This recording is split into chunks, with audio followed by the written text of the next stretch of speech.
Ooh, interesting. I believe this is supposed to be a Fastdry HK-2200RAS.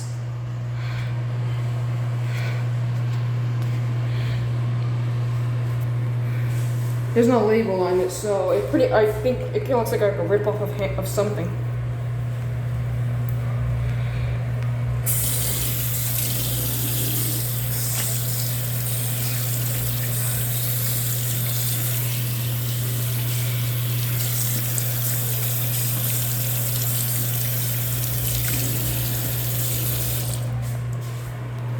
Let's hope this has a good range.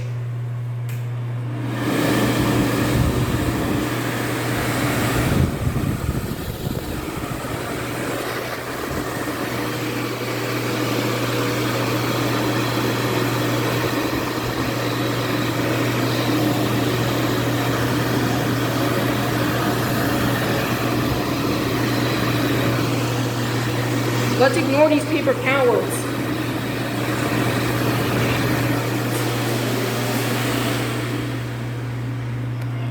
Pretty decent dryer.